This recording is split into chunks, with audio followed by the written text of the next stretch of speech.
የተወደዳችሁ የፈታ ዴሊ ቤተሰቦች ከልብ የመነጨ ሰላምታችን በእያላችሁበት ይድረሳችሁ። የዕለተ ሰንበት የሰዓቱን መረጃ ይዘን ተገኝተናል። ለእናንተ ይመጥናሉ ብለን ከመራረጥናቸው መካከል በቅድሚያ እናስተዋውቅ። በትግራይ ቀድሞ ተዋጊዎች በሚባሉትና በህወሓትና በጊዜያዊ አስተዳደሩ በኩል ደግሞ የትግራይ ሰራዊት በመባል ከሚታወቀው ኃይል ጋር በተያያዘ በሁለቱ የህወሓት ኃይሎች መካከል ውጥረቶች የተባባሱ ሲሆን የፌደራሉ መንግስት ደግሞ ከዚሁ ኃይል ጋር በተያያዘ ከሰሞኑ ወደ ስራ ገባለሁ ብሏል። በምን ጉዳይ የሚለውን በተመለከተ ጥንቅራችን ይዞታል። የኢትዮጵያ መንግስት ከፍተኛ ቁጥር ያለው ጦሩን ወደ ድንበር አካባቢ ያንቀሳቀሰ መሆኑን የሚያመለክቱ መረጃዎች ወጥተዋል። ለምንና በምን ጉዳይ በየትኛው የኢትዮጵያ የድንበር አቅጣጫ የሚለውን በተመለከተ ጥንቅራችን ላይ ያደርሳችሁ ከያዛቸው መረጃዎች መካከል ነው። ከቀናት በፊት በአምቦ አካባቢ የሚገኘውን የሆሚቾ ጥይት ፋብሪካን በመጎብኘት ኢትዮጵያ ጥይት አምርታ ኤክስፖርት ማድረግ ጀምራለች በማለት ያስታወቁት ጠቅላይ ሚኒስትር አብይ አህመድ በትላንትናው ዕለት ደግሞ ወደ ድሮን ማምረት ስራም ገብተናል ሲሉ አስታውቀዋል።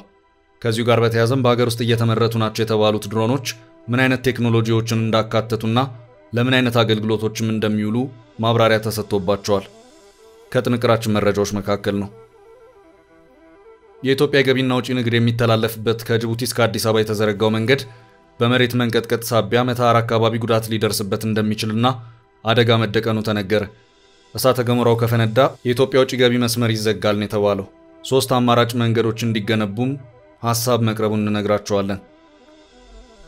አሜሪካ የውሸት ሽብር ነዛችብኝ ስትል ሶማሊያ ወነጀለች። ባለፈው ሳምንት ማክሰኞ ዕለት በሶማሊያ አሜሪካ ኤምባሲ ሞቃዲሾ ውስጥ በበርካታ አካባቢዎች የሽብር ጥቃቶች እንደታቀዱ የሚያሳዩ የታመኑ መረጃዎች እንደደረሱት የሚገልጽ ማስጠንቀቂያ አውጥቶ ነበር። አሁን ላይ የሶማሊያው ፕሬዝዳንት ሐሰን ሼክ መሐመድ አሜሪካን በአገራቸው የውሸት ሽብር በመንዛት ወንጅለዋል። ይህንንም በጥንቅራችን አክለናል። እስከ ፍጻሜው አብራችሁን ቆዩ።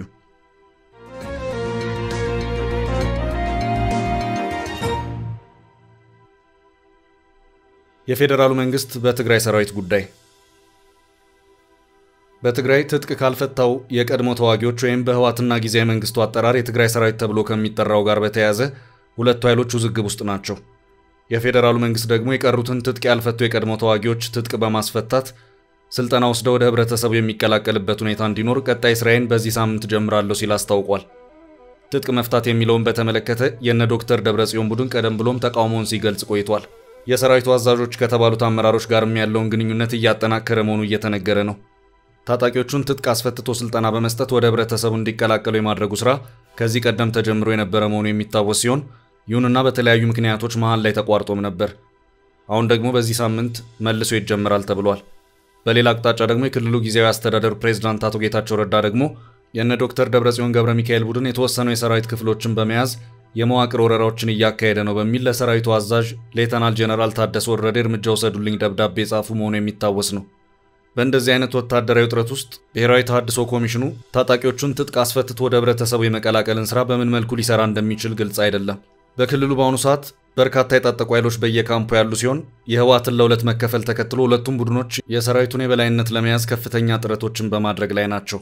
የፌደራሉ መንግስት በፕሪቶሪያው ስምምነት መሰረት ለቀድሞዎቹ ተዋጊዎች ስልጠናና መቋቋሚያ በመስጠት ዲዲአር በሚባለው ትጥቃቸውን ፈተው ወደ ህብረተሰቡ እንዲቀላቀሉ አደርጋለሁ እያለ ያለውም በዚህ መሃል ነው። ይሄው ዲዲአር የተባለው ፕሮግራም በነ ደብረጽዮን በኩል ተቀባይነት የሌለው መሆኑ ከዚህ ቀደም በተደጋጋሚ ሲገለጽ ቆይቷል። ተቃውሞ ሲሰማ የነበረው ከትጥቅ መፍታቱ በፊት ሌሎች መቅደም የሚገባቸው የፕሪቶሪያው ስምምነት ክፍሎች አሉ በሚል ነው። ቆየት ብሎ ደግሞ ትጥቅ ፈተን ዋስትናችን ምንድነው የሚሉ ሐሳቦችን በተለያዩ መድረኮች እየተሰሙ ያሉበት ሁኔታም አለ። ያም ሆኖ ከመጋቢት እስከ ሰኔ 2017 ዓ.ም ባሉት ወራት የትግራይ ክልል 67000 የትግራይ ቀድሞ ተዋጊዎች በማቋቋም ወደ ህብረተሰቡ ለመቀላቀል የሚሰራ መሆኑን የብሔራዊ ተሃድሶ ኮሚሽነር አቶ ተመስገን ጥላሁን መረጃውን እንዳደረሱት ሪፖርተር በዛሬው ዘገባው አስታውቋል። አቶ ተመስገን ከዚህም በተጨማሪ በ5 ክልሎች ወደ 75000 ታጣቂዎችን ወደ ህብረተሰቡ ለመቀላቀል ይሰራል ማለታቸውንም መረጃው አመልክቷል። እስካሁን ድረስ 17000 ታጣቂዎችን በማቋቋም ወደ ህብረተሰቡ መቀላቀል ተችሏል ያሉት አቶ ተመስገን በትግራይ ተጀምሮ የነበረው ታጣቂዎቹን ትጥቅ አስፈትቶ ወደ ህብረተሰቡ የመቀላቀሉ ስራ ለምን ተቋርጦ ቆየ በሚለው ዙሪያ ማብራሪያቸውን የሰጡት ኃላፊው ከአንድ ወር ከ15 ቀናት በላይ በተለያዩ በቴክኒክ ጉዳዮች በክልሉ ባለው የፖለቲካ ሁኔታ እንዲሁም ትጥቅ የመፍታትና የመሳሪያ አያያዝ ላይ ዝርዝር ነገሮች ቀድሞ ባለመሰራታቸው እስኪስተካከሉ በሚል እንዲቆም የተደረገ መሆኑንም ተናግረዋል። በኦሮሚያ ክልል የቀድሞ የኦሮሞ ነጻነት ሰራዊት ከፍተኛ አመራር የነበሩትን ጃል ሰኝ ነጋሳን ጨምሮ በርካታ የታጣቂ ቡድኑ አባላት መለስተኛ የታድሶ ስልጠና በአዋሽ እንዲወስዱ መደረጉን ተናግረዋል። በኦሮሚያ ክልል የርዕሰ መስተዳድሩ የሰላምና ደህንነት አማካሪውን የተሾሙትን ጃልሰኝን ጨምሮ በክልሉ ከ4000 በላይ ታጣቂ ቡድን አባላት በዚያ መንገድ ወደ ህብረተሰቡ እንዲቀላቀሉ መደረጉን አክለው ገልጸዋል።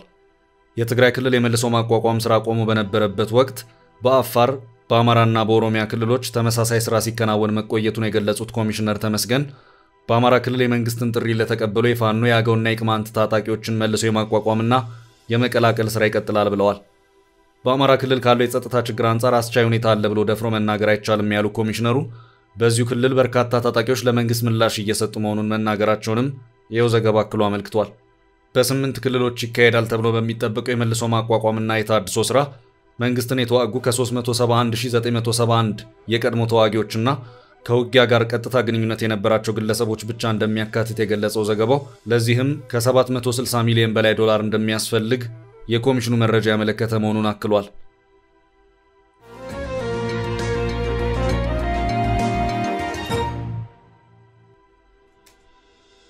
በቀጣይ መረጃችን ኢትዮጵያ ጦሯን ወደ ድንበር አስጠጋች።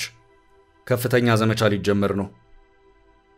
የኢትዮጵያ መንግስት በሳምንቱ መጨረሻ በአንደኛው የኢትዮጵያ ድንበር አቅጣጫ ከፍተኛ ዘመቻ ሊያደርግ መሆኑ ታወቀ። ከፍ ያለ ጦርም የተንቀሳቀሰ መሆኑን የሚያመለክቱ መረጃዎች ወጥተዋል። ቀጠናዊ ምስራቁ ክፍል ሲሆን በዚህም የኢትዮጵያ መንግስት በሶማሊያ ድንበር አካባቢ ትልቅ የተባለ ጦር ማስፈሩ ታውቋል። ሶማሊያ ጋርዲያን ምንጮችን ጠቅሶ እንደዘገበው የኢትዮጵያ ግዙፍ ጦር የሰፈረው ፈርፈር በምትሰኘው የድንበር ከተማ አጠገብ ነው። ከተማዋ በኢትዮጵያ ሶማሊያ ድንበር ላይ የምትገኝ ናት። ኢትዮጵያ ገዘፍ ያለ ጦር በድንበር ያሰፈረችው በቀጣይ አልሸባብ ላይ ሊደረግ ለታሰበ ዘመቻ መሆኑም ተጠቁሟል። በኢራን ግዛትና በመካከለኛው ሸበሌ ክልል ከሰሞኑ ከአልሸባብ ጋር ፍልሚያ እየተደረገ ይገኛል። የኢትዮጵያ አየር ኃይል ከ3 በላይ አልሸባብ ግዛቶች ላይ ከፍተኛ ድብደባ ከሰሞኑ መፈጸሙ በሶማሊያ መከላከያ መረጋገጡ ይታወሳል።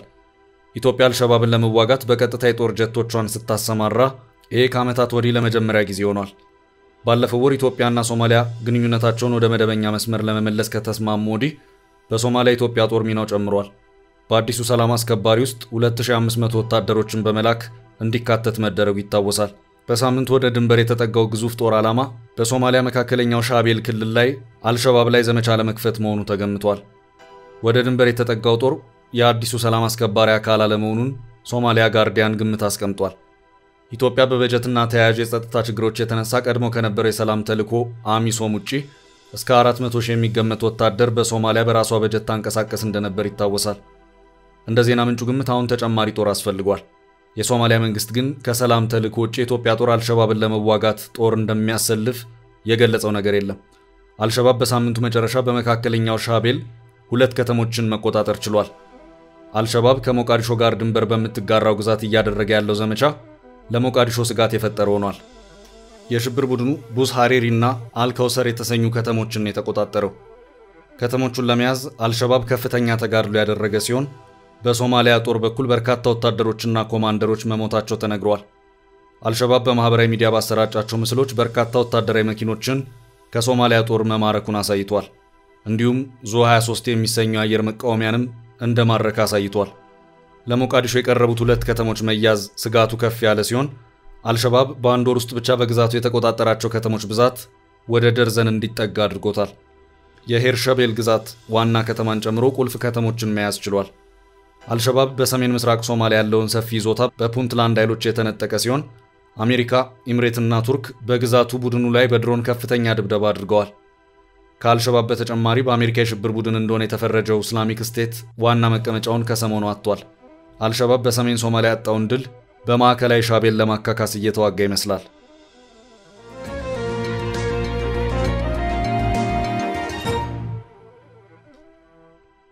በቀጣይ መረጃ ጠቅላዩ ይፋ ያደረጓቸው ድሮኖች። ከቀናት በፊት በአምቦ አካባቢ የሚገኘውን የኦሚቾ ጥይት ፋብሪካን በመጎብኘት ኢትዮጵያ ጥይት አምርታ ኤክስፖርት ማድረግ ጀምራለች በማለት ያስታወቁት ጠቅላይ ሚኒስትር አብይ አህመድ በትላንትናው ዕለት ደግሞ ወደ ድሮን ማምረት ስራም ገብተናል ሲሉ አስታውቀዋል። ጠቅላይ ሚኒስትሩ ለሲቪልና ወታደራዊ አገልግሎት የሚውሉ ሰው አልባ አውሮፕላኖችን ወይም ድሮን የሚያመርት መሆኑ የተገለጸውንና የስካይዊን ኢንዱስትሪ የሚል ስያሜ የተሰጠውን ኢንዱስትሪ በትላንትናው ዕለት መርቀው ከፍተዋል።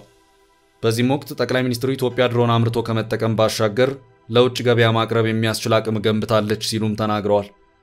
የኢትዮጵያ መንግስት ድሮኖችን ለውጊያ መጠቀም የጀመረው በትግራዩ ጦርነት ሲሆን በዚህም የተባበሩት አረብ ኤምሬት UAE እገዛ አድርጋለች የሚሉ መረጃዎች በጊዜው ሲወጡ የነበረ መሆኑ የሚታወስ ነው። ከዚያ በኋላም ከቱርክ፣ ከቻይና እንዲሁም ከኢራን የተለያዩ ድሮኖችን ግዢ የፈጸመ መሆኑን መረጃዎች ያመለክታሉ። የቱርክ ድሮኖች በዋነኝነት በመንግስት ወታደራዊ ኦፕሬሽኖች ላይ ጥቅም ላይ ያዋሉ መሆኑም ይነገራል። በወቅቱም የባይደን አስተዳደር ከትግራዩ ጦርነት ጋር በተያያዘ የተባበሩት አረብ ኤምሬትና ቱርክ የጦር መሳሪያዎችን ለኢትዮጵያ መንግስት እንዳያቀርቡ ለማድረግ በሁለቱ መንግስታት ላይ ዲፕሎማሲ ተጽዕኖችን ሲያሳርፍም ነበር። የኢትዮጵያ መከላከያ ሰራዊት ሰው አልባ አውሮፕላኖችን በቅድሚያ በሰሜን ኢትዮጵያው ጦርነት በማስከተልም በኦሮሚያና በአማራ ክልሎች ውስጥ በኦሮሞ ነጻነት ሰራዊትና በፋኖ ታጣቂዎች ላይ በሚያካሄዳቸው ዘመቻዎች ላይ በስፋት ሲጠቀም ቆይቷል። ጠቅላይ ሚኒስትሩ በትላንትናው ዕለት ማብራሪያቸው ድሮኖችን ከውጭ ገዝቶ በማስገባቱ ረገድ ብዙ ፈተናዎችና ውጣ ውረዶች የነበሩባቸው መሆኑንና ከኢትዮጵያ አየርና መልክዓ ምድር ጋር የማጣጣሙም ጉዳይ ፈታኝ የነበረ መሆኑን ገልጸው በአገር ውስጥ ማምረቱ መሰል ችግሮችን ቀሪ ያደርጋል ሲሉም ተናግረዋል። ኢንዱስትሪው የሚያመርታቸው ድሮኖች ኢትዮጵያ ሉዓላዊነቷን የመጠበቅ አቅሟን ይበልጥ ያሳድጋል ያሉት ጠቅላይ ሚኒስትሩ እነዚህን አቅሞች የምናጎለብተው ለመዋጋት አይደለም፣ ውጊያን ለማስቀረት ነው። ትናንሽ አቅም ይዘው ለሚሳሳቱ ኃይሎች ብዙ ጊዜ እንዲያስቡ ለማስቻል ነው ሲሉም አክለዋል። ድሮኖቹ በከፍተኛ መልክዓ ምድር ላይ በብቃት አገልግሎት የሚሰጡና ጸረ ድሮን ጭምር የታጠቁ ናቸው ያሉት ጠቅላይ ሚኒስትሩ አክለውም አርቲፊሻል ኢንተለጀንስን በከፍተኛ ሁኔታ ይጠቀማሉም ሲሉ ተናግረዋል። አሁን እየተመረቱ ነው የተባሉት እነዚህ ድሮኖች መረጃ ለመሰብሰብ፣ ለመከላከል አቅም እንዲሁም ለማጥቃት እንደሚውሉም ጠቅላይ ሚኒስትሩ ጠቅሰው ኢንዱስትሪው ድሮኖችን ከኢትዮጵያ ባሻገር ለውጭ ገበያ ማቅረብ የሚያስችል አቅም አለው ሲሉም ተናግረዋል።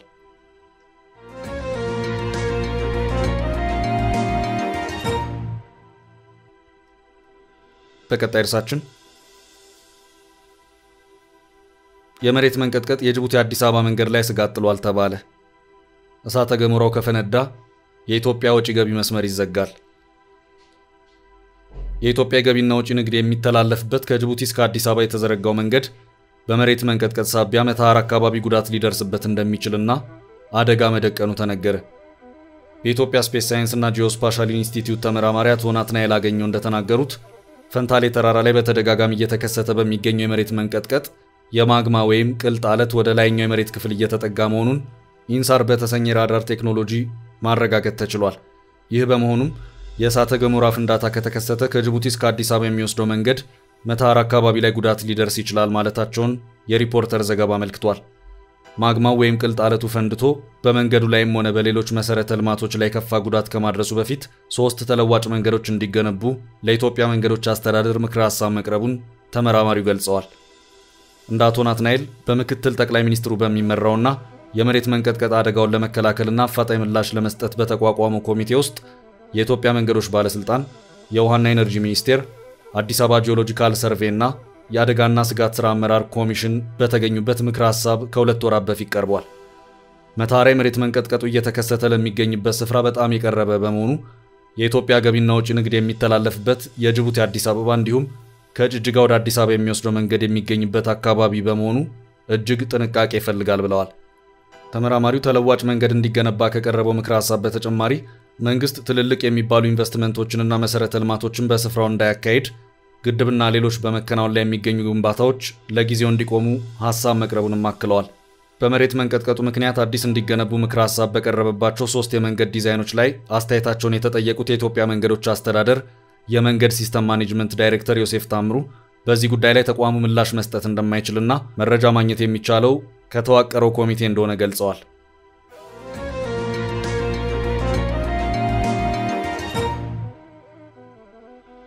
ወደ ቀጣይ ርዕሳችን አለፍ። አሜሪካ የውሸት ሽብር ነዛችብኝ ስትል ሶማሊያ ወነጀለች። የአሜሪካ ኤምባሲ ባለፈው ሳምንት ማክሰኞ ዕለት በሶማሊያ የአሜሪካ ኤምባሲ ሞቃዲሾ ውስጥ በበርካታ አካባቢዎች የሽብር ጥቃቶች እንደታቀዱ የሚያሳዩ የታመኑ መረጃዎች እንደደረሱት የሚገልጽ ማስጠንቀቂያ አውጥቶ ነበር። የሽብር ጥቃት እንደሚፈጸምባቸው ከሚጠበቁት ቦታዎች አንዱ የሞቃዲሾ ዓለም አቀፍ አውሮፕላን ማረፊያ መሆኑን ጠቁሞ ነበር። ይህንኑ ማሳሰቢያ ተከትሎ በአገሪቱ የሚገኙ የአሜሪካ ዲፕሎማቶች ከቦታ ቦታ እንዳይንቀሳቀሱ መታዘዛቸውም ይታወሳል። ኤምባሲው ጥቃቱ የማይቀር ነው ሲል ነው የገለጸው። አልሸባብ በማዕከላዊ ሶማሊያም በርካታ የሽብር ጥቃቶች ማሰናዳቱን ነው ቡድኑ በተመሳሳይ ጊዜ መጠነ ሰፊ ጥቃት ለማድረግ እየተደራጀ ስለመሆኑ ማስጠንቀቂያው ያነሳው። ማስጠንቀቂያው ከወጣ 5 ቀናት ቢሆንም ከመደበኛ ውጊያ ውጪ እስካሁን ኤምባሲው ያለው ጥቃት በሶማሊያ አልታየም። ታዲያ የሶማሊያው ፕሬዝዳንት ሐሰን ሼክ መሐመድ አሜሪካ በአገራቸው የውሸት ሽብር በመንዛት ወንጅለዋል። ፕሬዝዳንቱ የውሸት ማስጠንቀቂያ ሰጥታለች ሲሉ ነው የከሰሱት። ፕሬዝዳንቱ ይህን የገለጹት አርብ ዕለት በጽሁፍ ከቢሮአቸው ባወጡት ጽሁፍ ነው። ፕሬዝዳንቱ የአሜሪካን ኤምባሲ በቀጥታ ከመጥቀስ የተጠነቀቁ ሲሆን የውሸት ሽብር ማስጠንቀቂያ ተሰራጭቷል፣ ይሄ ዓላማው ሶማሊያን እንዳትረጋጋ ማድረግ ነው ሲሉ ተችተዋል። የሶማሊያ ዜጎች ለራሳቸው ጸጥታ ራሳቸው እንዲተማመኑ ጥሪም አቅርበዋል። የአሜሪካ ኤምባሲ ማስፈራሪያ የሞቃዲሾ መንግስት ደህንነት የማስጠበቅ አቅምን አጠራጣሪ ያደረገ ስለመሆኑ ነው ፕሬዝዳንቱ የተቹት። ሶማሊያ ላለፉት ዓመታት እንደ አሜሪካና ኢትዮጵያ ባሉ ሀገራት ኃይሎች ድጋፍ ሀገረ መንግስቷ መጽናቱ ፕሬዝዳንቱ በዚህ መግለጫቸው ረስተውታል ሲሉ ተቺዎች መልሰው ተችተዋቸዋል። የአሜሪካ ኤምባሲ ማስጠንቀቂያ ተከትሎ እንደ ቱርክ፣ ኳታርና ግብጽ የመሰሉ ሀገራት ወደ ሞቃዲሾ የሚያደርጉትን በረራ በሳምንቱ ማቋረጣቸው ይታወሳል። ፕሬዝዳንቱ ይህንን እርምጃም የውሸት እርምጃ ብለውታል። አልሸባብ ሞቃዲሾ ገብቶ በቀጥታ ከፍተኛ የመንግስት ባለስልጣናትን በገደለበት ወቅት እንኳን የአውሮፕላን ጉዞ የሰረዘ የለም ሲሉ ፕሬዝዳንቱ ተከራክረዋል። ፕሬዝዳንቱ ከአልሸባብ ነፃ የወጣ አንድም አካባቢ ቡድኑ መልሶ አልተቆጣጠረም ሲሉ በመግለጫቸው ቢገልጹም መግለጫው ከመውጣቱ ከሰዓታት በፊት አልሸባብ በመካከለኛው ሻቤል 2 ከተሞችን መያዙን የሶማሊያ ዜና ምንጮች ዘግበዋል። ባለፈው ማክሰኞ ኤምባሲው የሰጠውን ማስጠንቀቂያ ተከትሎ በሶማሊያ የአሜሪካ ኤምባሲው ዝግ ተደርጎ ስራ ተቋርጦ ነበር። የአሜሪካ የውጭ ጉዳይ ደረጃ 4 የጉዞ ማስጠንቀቂያ አስተጋብቶ ነበር። ማንኛውም አሜሪካዊ ዜጋ ወደ ሶማሊያ እንዳይጓዝና በአገሪቱ ያሉም ህዝብ ከሚንቀሳቀስባቸው ስፍራዎች እንዲርቁ ማስጠንቀቂያው ተሰምቶ ነበር። ቪላ ሶማሊያ በሽብር መከላከል በኩል ክፍተት እንዳለበት የባለፉት ሳምንታት የቡድኑ እንቅስቃሴ ያመለክታል። ጠቅላይ ሚኒስትር አብይ አህመድ ሞቃዲሾን በጎበኙበት ወቅት አልሸባብ ከዋና ከተማዋ ውጫዊ ክፍል ሆኖ ወደ ኤርፖርቱ 11 ሞርታሮችን ተኩሷል። የተወሰኑት ኤርፖርቱ አቅራቢያ መውደቃቸው መዘገቡ ይታወሳል። ጠቅላዩ ሞቃዲሾ ሆነው ከከተማው በ30 ኪሎ ሜትር ርቀት ላይ የምትገኝ ከተማ አልሸባብ ለሰዓታት መቆጣጠር ችሎም ነበር። ባለፉት 2 ወራት ውስጥ ብቻ አልሸባብ ከ9 በላይ ሽብር ጥቃቶች አድርሷል። የአሜሪካ አፍሪካ ኮማንድ አፍሪኮም ባለፈው ወር በፈጸመው የድሮን ድብደባ ከ130 በላይ ሽብር ቡድኑ አባላትና አመራሮች መግደሉን መግለጹ ይታወሳል። ይሁን እንጂ አልሸባብ አሁንም በርካታ አካባቢዎችን ተቆጣጥሮ እንደሚገኝ ታጣቂዎቹ የመንግስት ህንጻዎች ላይ ሆነው የተነሱ ምስሎችን ለቆ ነበር። ቡድኑ መልሶ የመደራጀትና የጸጥታ ስጋት የመፍጠር አቅሙን ማጎልበቱ ነው የሚነገርለት። የአሜሪካ ኤምባሲ በማስጠንቀቂያ ቡድኑ እገታ ለመፈጸም የቦምብ ጥቃት ለማድረስ በርትቶ እየሰራ ነው የሚልም ነበር። ቻችን ለዛሬ ያዝንላችሁን ርዕሰ ጉዳዮች እዚህ ላይ ቋጨን። ላይክ፣ ሼር እና ኮሜንት በማድረግ ለቻናላችን ድጋፋችሁን መግለጽ እንዳትዘነጉ እያልን ከሌሎች መረጃዎች ጋር ደግመን እስክንገናኝ ቸር ያሰማን።